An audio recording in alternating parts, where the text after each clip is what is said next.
Welcome to the Friday afternoon webinar. I'm Debbie McRae, and I am here now to just share with you what I see come into my office so that we can apply it into your recovery from either sex addiction or from betrayal trauma. So, I'm going to share three different situations that came in recently, and we're going to talk today about 6 strategies for healing betrayal trauma. So, we're going to talk about what do I need to do in order to heal. So the three situations that came in, the first one was someone who has experienced betrayal for over 20 years because of their partner's pornography use. And as a result, the person came in very depressed, very detached, not only from themselves, but even from the relationship. And as I worked with this client, I could see that in order to manage and cope with the situation, they had spent years minimizing and compartmentalizing the effects of their betrayal trauma, of their partner's behaviors, and the ensuing betrayal trauma. The next one was a recovering partner whose partner had betrayed partner was out of control and doing a lot of safety seeking. And when I checked in to see if the betrayed partner had a therapist, they did not at that point. And so the safety seeking, as we know, was there to make sure that the addict partner was safe. Um, the next one was a client who is about 9 months into discovery disclosure, who has gone through the formal therapeutic disclosure and kind of working towards the last part of it where we're doing impact and restitution letters. And this person was still struggling with, why don't I feel better now? It's been 9, almost 10 months, and I still feel like I'm having these triggers that happen. So, for all of these people, what I'm doing with them is supporting them in figuring out, okay, what strategies do you need in order to start your healing and to feel like you're moving forward? So, I'm going to talk about 6 that I think are really important. The reason we want to have a strategy and have a plan is because we want to get to this place where we are able to regulate emotionally. The betrayed partner also needs to get to this place where they recognize that their partner's acting out behaviors has nothing to do with them. It is not their fault. Another reason we want to get you healed is so that you can begin to identify what you want and need in the relationship for safety, so that you can set and then maintain healthy boundaries, because that's something that is very, very difficult and something that we start to do as we get you stabilized and moving into recovery. The other one is to get you out of the drama of all of it, because there is this disconnection that has occurred in the relationship. We want to get things stabilized, we want things calmed down. And most importantly, we want you to figure out the steps in your healing. So, those are the reasons why we want to have a strategy. So, let's talk about the 6 recovery strategies today. The first one is that we have to acknowledge and accept the betrayal. So we've got to face it rather than ignore it. So, one of the phases of betrayal trauma is this phase in grief that we call denial. And so, in the early stages of discovery and disclosure, denial is very helpful because it helps us manage the intensity of the situation. However, if we get stuck in denial, then it prevents the betrayed partner from actually moving forward in their healing. So, what does it look like when the betrayed partner is stuck? Well, it might look like minimizing, like I mentioned already. It might look like they're making excuses for the betrayed partner, um, for themselves rather. So the reasons why that they're going to always feel the way they feel and they just don't see any hope. Sometimes it's they don't want to know all the details. I just don't want to know. I just don't want to even do a formal therapeutic disclosure. I feel like I know enough. I don't need to know any more. I see that happen. Some partners won't think about it. I just compartmentalize it away and I don't think about it. Some, when they're stuck in that denial phase and not facing it, actually make the betrayal about them and them being not good enough. So they're kind of stuck in that and not able to move forward. So it's very, very important that the betrayed partner gets really honest. What I call it when I work with clients and group members is you've got to own your reality. You've got to really face the facts and be aware of everything that you're dealing with. So, one of the things we might do is we might have them bullet point all the facts that they know. Especially, I'm talking about those that are having a hard time really accepting and facing the facts of their situation. And to not minimize, to not rationalize, to just really look at what is the reality. And then to do that in a therapeutic setting so that we can talk about the effects that it is having on that particular individual. So we have to learn to kind of step out of sometimes distortions because our brain likes to take facts, bits and pieces of information that are actually true. And what the brain doesn't know, it fills in the gaps. And so we end up with our stories that are distorted. So we start to work on stepping out of some of that distortion. And a formal therapeutic disclosure is a really great way to finally really be able to face what you're dealing with. And I've done a whole webinar on a formal therapeutic disclosure because it's not just learning about the betraying partner's sexual acting out behaviors. It's also working through the impact of it for the betrayed partner and doing an impact letter. And then it's the betraying partner, the partner in recovery, who is then doing a restitution letter based on the impact that the betrayal has had. So this is one way that we really can understand what we're dealing with, and we can then know how we need to heal. Now, I've actually had partners say, I need to do formal therapeutic disclosure so that I have all the facts. And then I can decide whether I'm going to stay or I'm going to go. And that is a reality sometimes of formal therapeutic disclosure. And some betrayed partners, they don't want to know the facts because they might have to make a decision. So we explore all of that when we're working in therapy. Second strategy is we need to identify, understand, and manage the triggers of betrayal trauma. This is huge. We talk about in prodependence that the very first part of betrayal trauma really is all about crisis. And so there's going to be a lot of betrayal trauma triggers. And so we have to learn to just understand that these trauma triggers happen.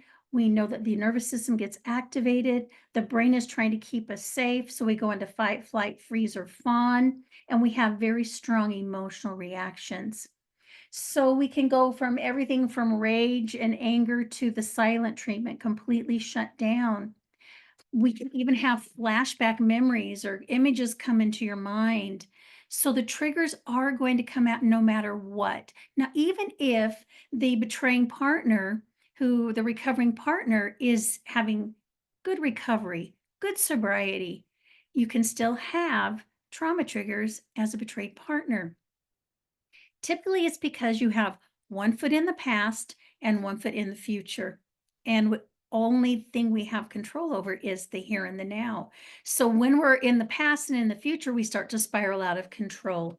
So there's things we need to do. You need to have a plan. And I've talked about this as well in a past webinar. But let's talk about a few of the things that you could put in to help you manage these betrayal trauma triggers. The first one is you've got to learn some breathing mindful practices. Breathing is one of the quickest ways in the moment to help somebody kind of get back into their body. I love the five senses exercise that I've talked about before, where we look and we notice five things we see with our ears, four things we feel with our physical body, three things that I can hear, two things that I can smell, and one thing I can taste. We can also do something like the 4-7-8 breathing, where I breathe in through my nose for 4 rather quickly and out through my mouth slowly to the count of 7, and then I pause or hold my breath for 8. And I tell my clients, count when you're doing that because as we count, we're actually reconnecting to prefrontal. So it's a great way to get us grounded, get us back into our body. One of the things I like to do is I like to do something called circle breathing. And with circle breathing, I imagine that I'm tracing to the top of a circle and I will count to 4 and then I will breathe out to the count of 4. And I imagine in my mind that I'm tracing a circle and I breathe as slowly as I can while feeling comfortable. And as I breathe in, I will say an affirmation or a positive statement in my mind as I'm doing a full breath. So it might be something like I'm peaceful and I'll take a breath. I'm calm.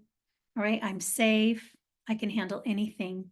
And I find that it's really great in helping you regulate because we can tell our brain how to respond. If we learn to do these practices and we tell our brain we're safe, our brain will start to believe it the more we do it. Okay. The next thing we have to do is the research shows that another really quick way to regulate is through healthy human connection. So we need somebody to help us co-regulate. So this is where it's really important to have a therapist, to have that trusted friend, that person that's got the wisdom and the ability to support you when you're having a trauma trigger, and they can help you regulate. It might even be group members. I love it when my group meets and somebody mentioned they had a trigger during the week, and I ask them if they want to process it in group, and they say, "No, I worked through it with my group," because they reached out when they were in the middle of it and they immediately got support, they got ideas, because when we are not connected to that front part of our brain where we have that executive functioning, and instead we're in the survival part, we're limbic, we can't think of things to do oftentimes. So if I have somebody there to support me, it gives me the next step. It tells me what I can do. They tell me what I can do. The next one is to try not to safety seek when you're having a trauma trigger. I know that we do this because we're wanting to make sure that that betraying partner is safe. But the problem is, like I told you, the brain oftentimes has one foot in the past. And so, even though maybe that recovering betraying partner is well into recovery, you still want to go back. And the brain says, you've got to make sure, just go check another time. And so, compulsively, the betrayed partner starts searching for evidence, searching for all the data, trying to fit all the puzzle pieces together. Because in that moment, the brain, because you're triggered, tells you there's got to be something else. Now, I look at safety seeking on a continuum. On one end, we can have healthy safety seeking. I can ask to do a check in with my partner because I'm really concerned and I'm having some anxiety around their recovery. That's very healthy. I can have unhealthy safety seeking. And how do you know if it's unhealthy? Well, it's usually very secretive. There's usually some shame that you carry with you as you do it. I shouldn't be doing this. You feel bad. um, you go in and you make all of these attempts, right? Because you're in this fear cycle to kind of control. So there's that element of fear and that desire to control. And then the last one is it usually makes you feel worse than better. So that's how we know if safety seeking. So we want to move it down towards that healthy end of the spectrum because that's where we create connection. So, safety seeking can create more chaos. So, we have to be careful that if we seek safety, we are turning to our recovering partner and asking them for safety. And you can do that by communicating. And it might be as simple as saying, when I thought this thought, when I saw this, when I heard you say, here's what went through my mind, here's what I feel. And then talk about it and dialogue about it. And then the real important thing is you've got to practice self care. I try to ingrain that into those that I work with, that you always look to self-care pretty much 90% of the time, if not 99% of the time, especially when you're dysregulated. So it's really important that you have that self-care plan, and we'll talk a little bit more about that in a moment. The third strategy is to identify and accept your emotions. So I've been working with my group, and for the last several weeks, we have been really talking about all the emotions of betrayal. And they're really difficult, those distressing emotions. And we have to learn how to recognize those emotions when they come up. So, one of the things that we talk about is how can I be a compassionate observer? That's what I call it. How can I step out of judgment? I'm having this emotion. I don't judge myself for having it. I just thank it for showing up. And I notice where I feel it in my body. And I try to understand, okay, what is this? Is this fear? Is this sadness? Is this hurt? Do I feel abandoned? Do I feel angry, anxious? What is it? And typically, a certain emotion always shows up in a certain part of our body. So we learn to correlate that anxiety always shows up in my chest or anger shows up in my head. So we start to be able to understand our emotions. And then what do? We allow ourselves to work with the emotions because the emotions are there to make us aware of something. So, some of the things we want to do is first of all, give ourselves permission to experience the emotion. Then we want to sit in it, notice where it's in our body. And I like to also get curious with the emotion. Okay, why am I so angry right now? So, why are you here to help me, anger? And what do I need to do differently? And what do I need to learn in this moment? The other thing to do with emotions is to do a mindfulness practice.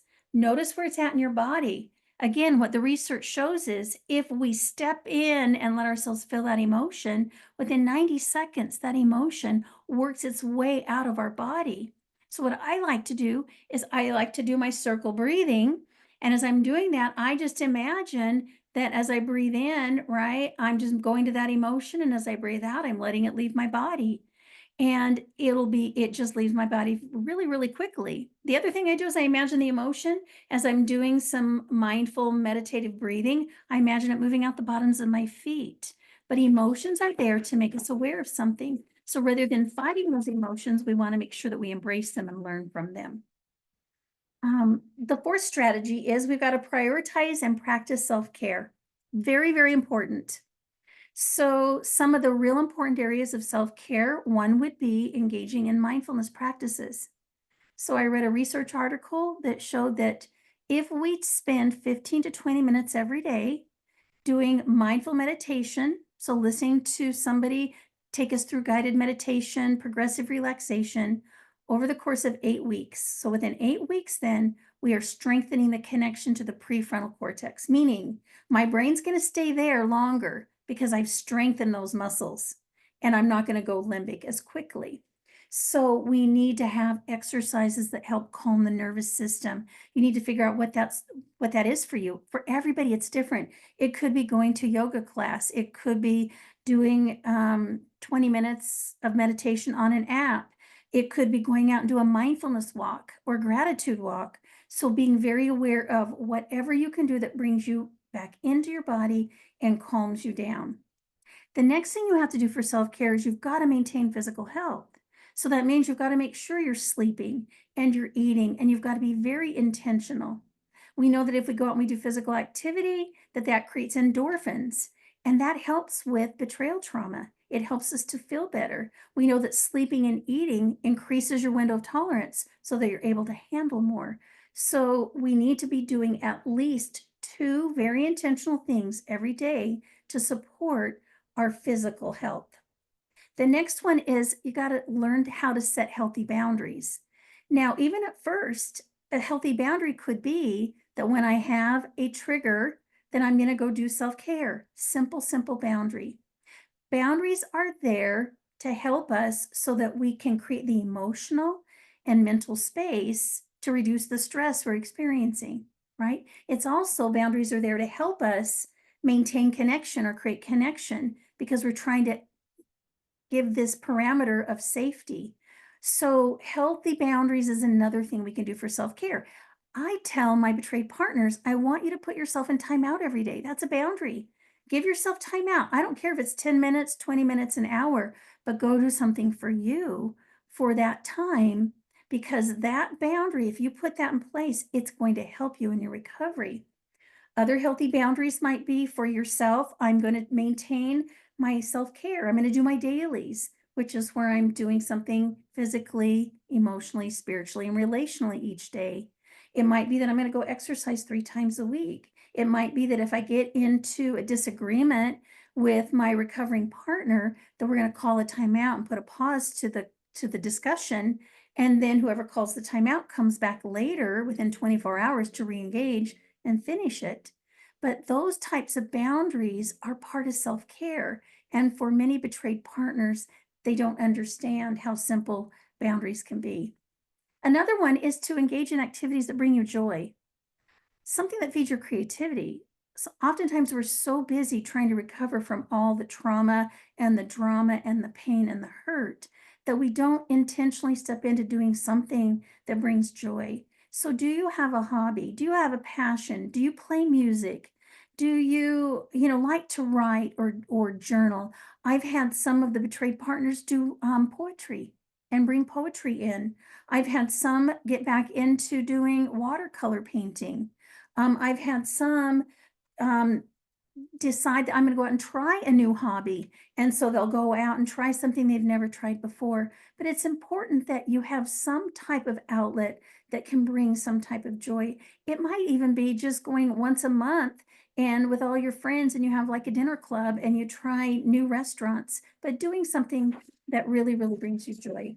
And then the last thing is just making sure you have really good connections, trusted friends you can lean on, people that are there a part of your life, because in betrayal trauma, we do want to isolate.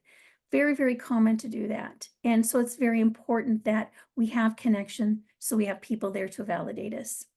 The fifth strategy is we also have to cultivate our skills and tools for just overall emotional regulation, not just when we're having triggers.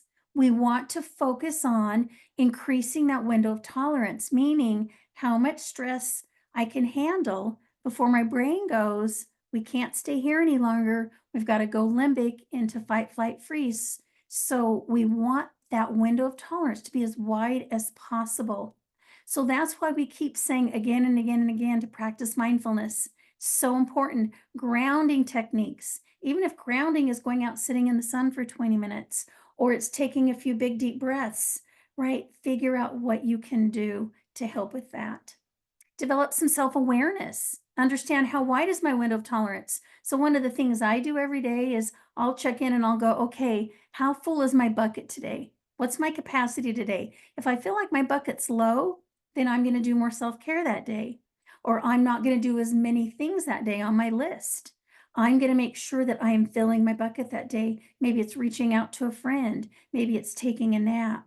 Maybe it is eating better that particular day. It's really, really important because what we're trying to do is we're trying to come up with a way to manage every day so that we're not reacting so often.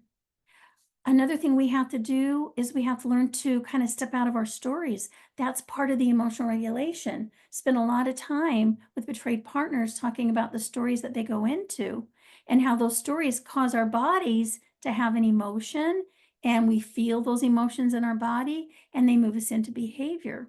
So we check in on the stories that we're in. So the story I'm in right now is this. And rather than just going with that story, like I mentioned, because it's distorted, we have to check in with the other person. And when we do that, then we can stay more grounded and more regulated. Another thing to do is to get some type of a first aid kit. So put together a coping toolkit, so to speak. So it's going to be your go-to strategies. I had one client tell me just recently that they have a whole drawer, that when they pull out the drawer, they have all the different things, whether it's essential oils or it's sensory putty or it is a journal. It could be a list, because I teach a lot of my clients EFT tapping, which is tapping on meridian points to get out of a trauma trigger. They might have that handout in there. So they put everything together so that when they do end up being emotionally dysregulated, then they have a go-to. You might even be a list of friends to turn to. It could even be you have put together a playlist on your phone. Those types of things are things we can turn to. They are part of our first aid kit. And then self-compassion's a big one. A lot of betrayed partners are really hard on themselves, and there's a lot of negative self-talk. So it's really important to learn, as part of emotional regulation, to just recognize that you're doing the best you can, to speak to yourself like you would speak to your best friend, and to always promote, right, that you are good. It's not your fault that you were betrayed. It has nothing to do with you. And so that self-compassion helps keep that shame down. And then the last strategy is we have to open up and share about our experiences. As betrayed partners, we need other people to validate our emotions and to validate our experiences. We need to feel heard. And it's so important that people hear our story. The more we show up, the more we tell our story, it causes our shame to go down as a betrayed partner, but it also creates connection with those that we share with. So we have to turn to trusted individuals who can understand our pain. And I find what better way than to be in a group of betrayed partners that you have goals you're working on together, you have support, you're sharing your stories. Because when we share our stories and we don't feel judged, then our shame decreases as well. So it's really important that we share with people who are safe. That, like I said, helps to reduce our shame, the self-blame we go into, and building a support network, I find makes all the difference in the world in how quickly people recover. I can see people come in week after week and doing therapy, and yes, they're moving forward, but to accelerate the healing process, I find that once they get into a group and they're finally sharing their story, they're talking about it, they're being validated, that they even work quicker through their healing. So those are some of my strategies that I thought of that might be helpful in healing betrayal trauma. Um, I know it feels so big in the early days of betrayal trauma. You feel like you're never, ever going to feel like yourself again. And we've talked oftentimes about the timeline. It does take 18 months to 3 years for a betrayed partner to kind of feel like they finally are back to their new normal and they're more regulated. But along the way, you can start to feel better. And the things I've shared today will hopefully help you with that. And so I'm open to any questions, please, even if it's not on this, please send some questions over and we'll talk about that. But that's what I have for today. Thank you, Debbie. Yeah, type your question into the Q&A feature. We'll get to as many as we can. For the late arrivals, Debbie, can you walk through the six? We're talking obviously about 6 strategies for healing betrayal trauma. Can you just walk us through the I 6 real will. quick? I will. Let me just reorder everything. Make you go I back to know, the I have beginning of your notes. I notes. could tell them to you, but I might not get them completely right. The first one is to accept and acknowledge that you are experiencing betrayal, what your situation is, not minimizing and not, somehow compartmentalizing what you're going through. The next one is to really learn to be able to identify, understand, and manage those triggers you have. So your trauma triggers, understanding what you can do, having a plan. That's really important. The third strategy I talked about was that you've got to learn to identify and accept your emotions, because emotions are very, very powerful, especially in the early days of betrayal. They're there to keep us safe. Um, Emotions are nothing but energy and motion, is what I say. They're there to prompt us to do something so they can become very, very strong in the early days. The next strategy I talked about was you have to prioritize and practice self-care. Very, very important. Huge piece of the betrayal recovery. The fifth strategy was cultivating skills and tools for emotional regulation so that I have something that will increase my window of tolerance. And then lastly, it was I've got to open up and I've got to share my experience with other people so that I feel validated and I'm supported during my healing. So those are the 6. Thank you. A couple things, just some people may not know the terms prefrontal and limbic. Can you just a quick explanation of what you mean Absolutely. when you say those? Yeah. I love to use my hand, as my hand kind of looks like a brain. So imagine Right up at in front of my brain, right here's my brain stem and here's my spinal column. But when I'm connected to the front part of my brain, that prefrontal cortex and my frontal lobes, that's where I have the higher functioning part of my brain. We call it the executive functioning part of the brain. So that's where I have logic, reasoning, emotional regulation, body regulation. I have to be connected to that part of my brain to be able to access empathy and step into those higher level types of connecting emotions and understanding them. But what happens is when the brain just senses threat, it even could be something we think about. If we don't have a lot of tolerance, the brain goes, oop, I can't stay here. I now have to go to the mid-back part of the brain. So we call that area the limbic system because the amygdala is fire and the brain starts thinking back and filtering things through the past. And it gets the body then to react because it also gets, right, the pituitary gland going. And so now we've got lots of hormones coursing through your body. So we go into hyperarousal. So that's going to be the fight and flight part of it. So the limbic system will also take us into freeze at times. So we get very, very maybe depressed. We shut down. We disconnect completely. We might feel depressed.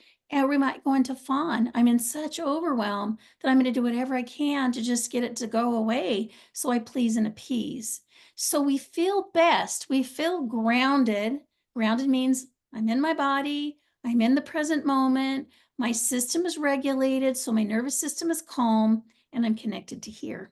So that's why we do things like the self-care. That's why we have plans for trauma triggers, is so that we can stay connected to here when we're dealing with so much stress. Yeah, and thank you for doing that. And I love that when you talked about 4-7-8 breathing, the counting part of it reconnects us to our prefrontal cortex. This is the part of the brain that is grown up, basically. Mhm. And I find 4-7-8 breathing incredibly effective. That's my go-to. Yours is circle breathing. Mine is 4-7-8. Mhm. But they work so well. We've got a couple questions, but I did want to. You gave us 3 examples at the beginning of couples that you were dealing with. Could you maybe take one of those examples and walk us through this Sure. how they? Thank you. Yeah, I'd be happy to. So I'm going to take the first example I gave you. This is somebody who has been dealing with 20 years in a marriage. And let's say the partner has had pornography, compulsively for years. And they've come in very shut down. So they're here in the freeze and they are now realizing I need to work on me. So in the past, the focus has always been on it's going to be the partner who's got the problem, which the out of control sexual behavior, the pornography use, is the one was that they would focus on. So this partner's now coming in. So what we are working on is we're now going to come up with the strategies. So the first strategy, day number 1, I have them start to work on self-care. And I have them focus on 3 different areas. Mindfulness that we talked about today. I have them talk about connection. So we start to identify who are they going to connect to, who are their go-tos. So that means I encourage them to get into a group. And so we identify a group for them to get into. And then we also talk about kind of that self-care piece of the dailies. So what am I going to do when my body does need more support? So that's where we start to go through and we make kind of a recovery plan. Okay, what are you going to do, physically? What are you going to do spiritually? What are you going to do for emotional or self-care and relationally? We talk about halts. So I'm giving them skills and tools to manage their triggers. We start to also then talk about their triggers, what triggers them, right? And how might they manage it? Um, so we also may talk about maybe not that very first few sessions, but eventually we talk about is there going to be a therapeutic disclosure, right? Here's what it looks like. So I educate on that to see if that's what they need. I also have to find out if the betraying partner, the one who's got the the compulsive behavior, if they're in recovery, are they seeing a therapist? Because that makes a difference too, because it can be very challenging for a betrayed partner. So every time they come in those first few sessions, what we're trying to do is build a foundation for their recovery. So that I just kind of hit all those areas with them. And I give them some skills and some tools at first. So they kind of have a bit more of a roadmap. Here's the plan. Here's going to help you feel better quicker. And I do find that those that do the things that I recommend actually regulate quicker, move through that crisis stage quicker, and they can regulate their emotions faster. And we find that even their triggers start to spread out and really lessen significantly. Excellent. Thank you very much. Mhm. Okay, let's jump into the Q&A here. So questions, type them in. We'll answer as many as we can possibly get to. How do you accept and acknowledge without disclosure? Or I'm assuming they're referring to full therapeutic disclosure. Mhm. That's a hard one because I recognize not everybody gets a disclosure. In my betrayal trauma, I never had a disclosure. So I had to learn how to sit in the discomfort of that. What I really work on, not only with myself, but with my clients, is learning to really identify the facts. Let's just look at the facts that you know it. Here's the data. So we start to kind of compile the data. Another thing I do with the betrayed partners is we start talking about intuition. in tuning back into your intuition, because I find that typically partners are so in tune to what's going on. Their intuition is kind of telling them something's up, something doesn't seem right. And it's typically that the betraying partner is actually acting different, or they're more defensive, or they're in a bad mood, or they're withdrawing. So they can kind of tell, right, if they're not being completely sober, or there's not sobriety, that they're acting out based on their intuition telling them something doesn't feel right. So one of the things you have to do is just sit down and get real with what you do know, and then maybe talk through what you don't know that you wish you knew, and to work through with that. Now, I have some exercises I do with my clients that kind of helps the brain feel like I've had a conversation with my addict partner. And we take them to a blue room, and we have a conversation in their mind, and we disconnect cords that are the patterns and things like that. So the brain feels like I've had a chance to talk to you and tell you, I need to have a full disclosure. Here's what I need to know. And so sometimes that helps as well. But I just want to validate how hard it is to sit in that space where you don't know and don't have all the data. It's very difficult. Is it possible to heal? It is possible to heal. One of the things is you have to grieve and accept the fact that you're not going to have all the information. And you can get angry about that, and you can be sad about that, and you can work through that. I find it's easier to work through that with the help of a therapist, and you want to make sure you have a good qualified therapist who understands betrayal trauma. And then sometimes I find that my other question would be, have you verbalized that you want a formal therapeutic disclosure? And does the betraying partner understand what that really is? So that might be a piece of it as well. But it's very hard to accept that somebody's not willing to give you all the information. And Yeah. so there's going to be anger around that. There's going to be sadness around that. And so allow yourself to grieve that. Journaling is a good way to process that in the moment, I find. Picking up a phone, calling a friend, right? Talking about it in your therapist's office, reaching out to your group members for support. All of that's going to help you deal with that. And thank you for mentioning the need to grieve sometimes, because I mean, just in a situation, a particular one where I've been hurt, my acceptance has been around this person is never going to acknowledge that they did anything wrong, let alone, come fully, none of that. It's never going to happen. And I had to grieve the fact that I'm never going to get what I need from that person. Um, and acceptance is the final stage of grief. Acceptance is where, okay, this is the reality. Now I can move on. Um, I love acceptance as part of recovery, because once I accept the truth, I mean, I'm an addict, so I had to accept I was an addict. Once I accepted that, then I was able to move forward. While I was in denial, I couldn't. Um, and interestingly, from a betrayal standpoint, the process of forgiveness begins with acceptance. And forgiveness is typically not about helping the betrayer feel better. It's about helping the betrayed partner feel more at peace with the situation. So um, acceptance is huge. Yeah. It's huge when you get to that space, right? You and I have experienced that, and we can't get there, like you said, without acknowledging the grief, talking about the grief, and going through the different phases of grief. Yeah. Absolutely. And the fact that you might not ever know the truth, it really, because our brain, it's wanting all those puzzle pieces and to put it together. In fact, I worked with somebody just this last week that said, I don't know that I'm going to be able to not handle, finding the answer to everything and getting everything to fit together. And I said, okay, so what if you just have to accept that you're not going to have all the pieces, Yeah. because that's part of it, right? Can you work now in the here and now on healing yourself? Not worrying about whether or not you have all the pieces, but can I just focus on in the here and now and moving forward on acceptance, like you said, and on my own healing? So focus on your own healing, get good support, and then keep working towards that acceptance. Yeah.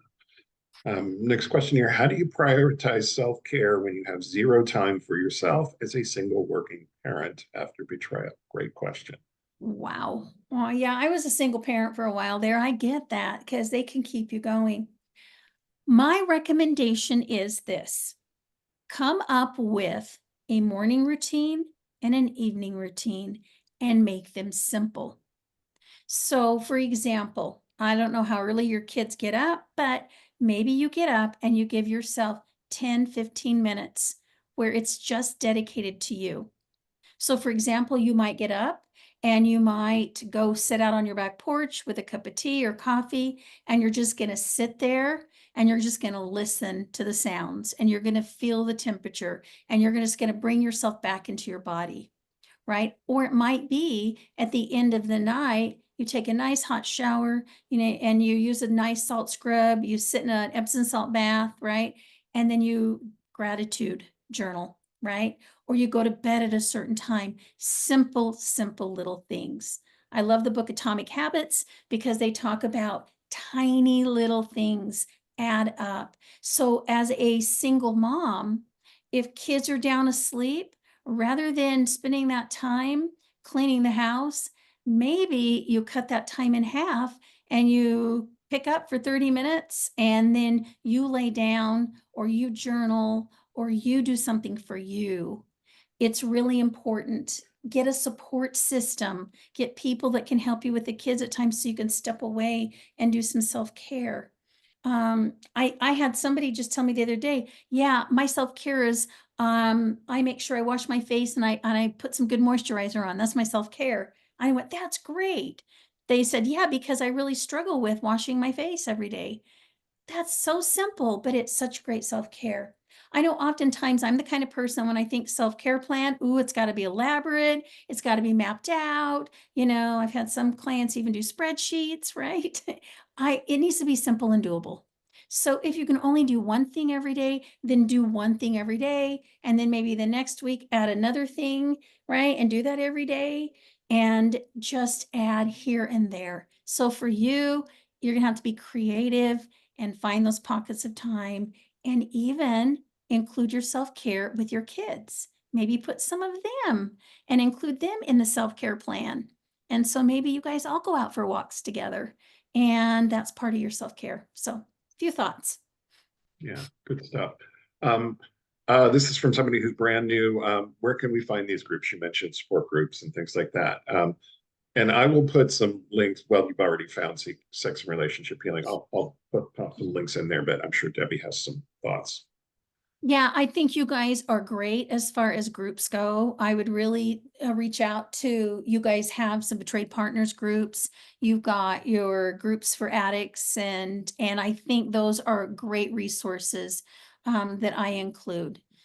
If you're local to Arizona, I do groups. I do a hybrid group where we meet once a month in person, and then the other 3 weeks we're online, and that's worked really well with everybody's schedule. So even ask around. From I don't know, a lot of times we're so isolated, right? I'm dealing with this alone, and we don't want you to deal with it alone.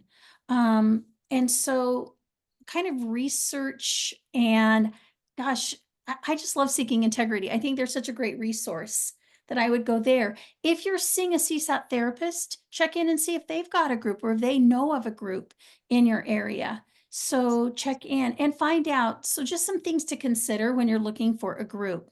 You want to have somebody who's leading the group who is qualified to lead that group, somebody who really understands sex and porn addiction, that compulsive behavior around that. And so they are not only doing some psychoeducation, but they're supporting you and integrating that into recovery. Same thing with the Betrayed Partners group. Are you learning about betrayal? Are you able to come in and talk about things? Are you able to process situations that are coming up in your life? So you're integrating it. And so that the focus of the group really is on betrayal trauma recovery or addiction recovery. You want to be careful of groups that when you go into the group, we have a tendency when we're in pain that we really want to stay stuck in our stories. And that story includes the partner who hurt us. So oftentimes a group can be all about how bad the partner is who hurt us. And I find that when you leave those kind of groups, typically you feel worse after being there. So you want a group where we're focusing on the fact that our stories are different, but our pain is the same. So we're going to focus on healing the pain. And so my clients know that they can't sit and rag about their betrayed partners. Yes, they can share facts about a situation that's come up. And one of them said the other day, well, I'm probably not supposed to say this because we're not supposed to talk about our partners. Right. And I said, well, yes, you can. When we have a situation you're challenged in, you can share the details and the facts. Right. And they did. And I said, that's not, that's appropriate because we're trying to integrate, but we don't want to we don't want to be in the drama triangle. And I've talked about drama triangle in the past where, we see them as our persecutor perpetrator, right? And we're the victim. And that's where we don't have growth and healing. So just be aware, you want a group where there's good connection, there's information, there's the ability to integrate it. So when you come in and you're struggling, right, you leave group with support and with ideas on how to then go in to real life again and to try new skills and tools. So that's my Yeah. little blurb on groups. Yeah, most of you know I primarily deal with addicts, but what I always tell them is find a group that focuses on the solution. If it's a group that's just sitting there griping about the problem, you need to find a different group because you're not going to get anything useful. And I think that's exactly what you just said is find a group that focuses on solutions, because we don't need anybody to help us gripe. So um, I just popped the Seeking Integrity book list, which has specific lists for addicts and for betrayed partners. Debbie, do you have any particular, I put that in the chat feature. Debbie, do you have any particular books that you really, really recommend? Well, I have, just some of my regular books. I do like, I'm going to tell you, I find that a lot of betrayed partners at first, they really can't read, so they're going to listen to a book. There's a few books that I do like that I feel are super helpful and kind of getting a good overview, and they're not as triggering in the early days. I do love Moving Beyond Betrayal, Vicky Tidwell Palmer's book. I think that's very well done. She does talk a lot about needs and boundaries, and so you get some really good information on that. That's one of my favorites. I do have book lists right now, right off the top of my head. You're welcome to reach out to me too. I'm sure your book lists are some of the same ones, that I do. I like Betrayal Bind. That's a good book. It's a thicker book. It's more, a little more intensive, but it's another really, really good book. I love the Prodependence book. I always have my clients read Rob's Prodependence book so they understand where I'm coming from. And for those that kind of get mired down on the first part of that book where it talks about the difference between codependency and prodependency, I tell them, okay, start where it talks about prodependency. Think Just about skip page ahead. 75. I mean, it's right around there. And then you understand that. I actually use the Practicing Prodependence book and the exercises in the back of that book. Really great resource. So that's another one. If you're dealing with emotions and trying to understand emotions, I love Brene Brown's Atlas of the Heart. We have been using that book in my current module I'm doing with my group, where we're really working through all the emotions of betrayal, and particularly shame and grief and loss and agony. So that's another great book. Anything by Brene Brown. I love her audiobook, Power of Vulnerability. You can only get it audio. Her other book, Daring Greatly, is a good one. Gifts of Imperfection. I mean, all of those are really good if you're trying to understand that shame part of it, not only as an addict, but also as a betrayed partner. Everybody has shame. So all of those books are really, really good books. I could keep going on and on, but those are good. Yeah, we have the same basic list. Do you have a list on your website? Not on my website, but Okay. if you just email me at Oh, Debbie McRae Counseling at Gmail, I'll shoot you my list. there you go. I'm in the Uh, process of redoing my website, and all that's going to be on there. Good. Excellent. Two questions about disclosure here. I'm going to read them Mhm. together. Would you agree that partners who do not get a full therapeutic disclosure tend to engage in safety-seeking behaviors more often? And then the other one, this is a separate question, but if a betrayed partner is only using porn and not acting out in person, is disclosure even necessary? Okay, the first one I'm going to answer. Yes, it is hard to step out of safety seeking behaviors. I'm not going to lie. I do find that partners have a tendency, once they work through that formal therapeutic disclosure and the impact, and I've got to process all of that. And sometimes we even have to process it, doing some type of reprocessing modality, that all of a sudden they calm down. And you're right, they don't do as much safety seeking. So you have, it's such a fine balance, right? I don't know what I don't know, right? And so that's so scary. And I want to know what I don't know, and I'm not going to get it. So again, it goes back to, if you need to do safety seeking, I want you to think about the spectrum idea, and I want you to keep it down here towards the healthier end. So be open about your safety seeking. Tell your betraying partner what you need. Try not to go back in and do the same safety seeking, like my one client years ago that decided that they had to go in periodically, I mean, numerous, multiple times on their banking account, an old banking account, and looking through things because they must have missed something. And again and again and again and again. And by the time, they would finish that daily episode of looking at the bank statement, their betraying partner would walk in and they'd be all ramped up and ready to fight. So some of the safety seeking is okay. You might need to do some safety seeking in order to feel safe, depending on what type of acting out, right, your partner has done. Um, the second part of that question was, if they're using only porn and not acting out in person, is disclosure necessary? I think that if the betrayed partner needs disclosure, it is necessary. So to me, it is up to the betrayed partner. They get to decide if they need a disclosure. And if that's the case, then we really work with the addict partner and their therapist in getting that all arranged. Because there's so many things to know around that, believe it or not. It might be everything from the history, right? When you're first introduced to porn, and all the circumstances around that, and then how it evolved over the years to where it's at, everything from porn sites, apps, all those types of things. A lot of the betrayed partners, if they know that, they can calm down. So I say yes. And I that agree. I've done I disclosures. agree. Yeah. Okay, thank you. Yeah, totally. Because I specialize in dealing with porn addicts, and it's so multifaceted and It is. layered, and there's so much information.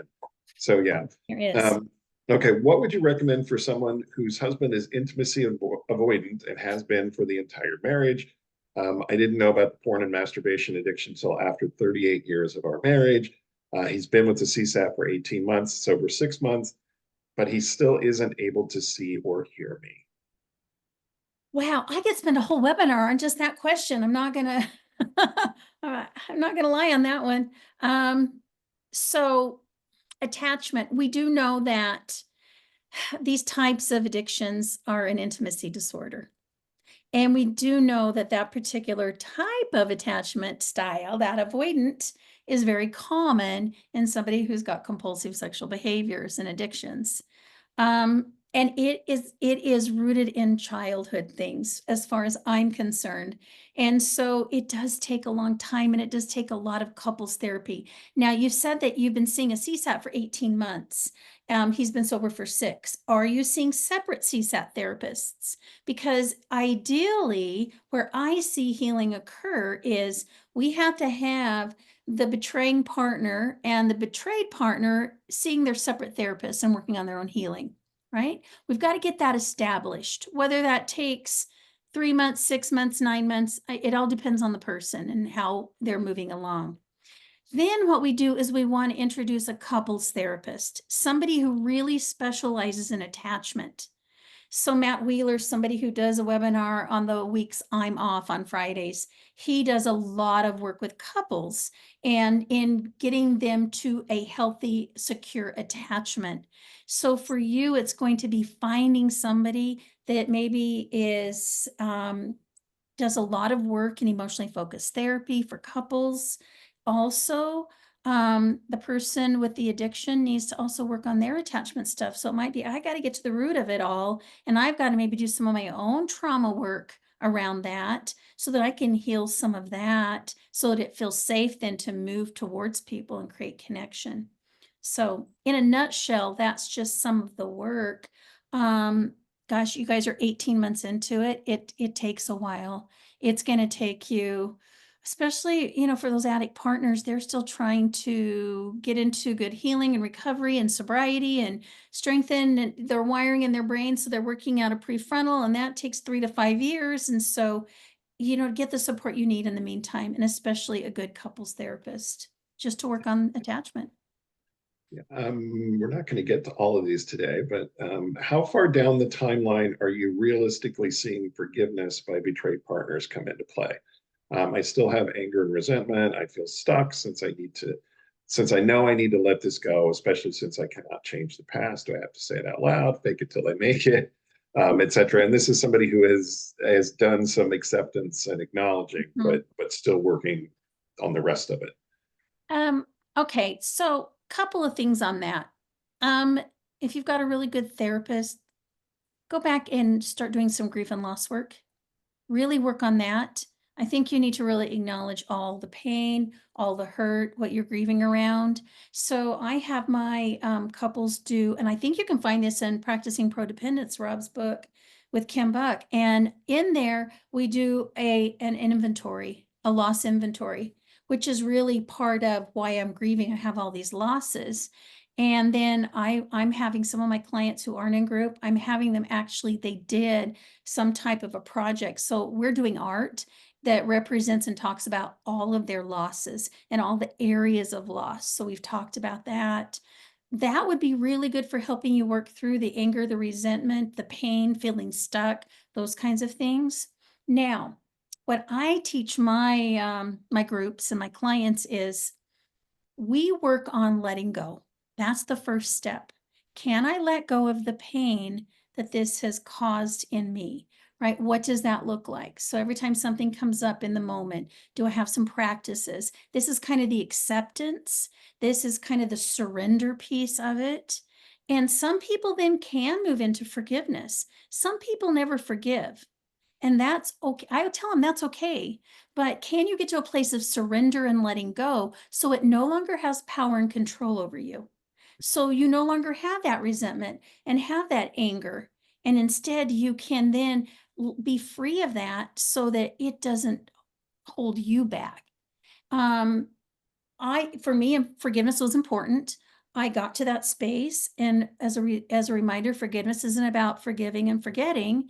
It's about I am at a point now where I've surrendered all the hurt and the pain and everything that was done to me, so that I can go on and live life without carrying it and dragging all that stuff with me. So forgiveness looks different for everybody. Sometimes it's easier to let go, a little bit here, a little bit there, and continue to let go as you move towards it. So just real Um, quickly. do you have time for one more quick one, Debbie? Sure. Okay, so this is from a betrayed partner who's doing I'm assuming her work in recovery, but her husband is not doing it.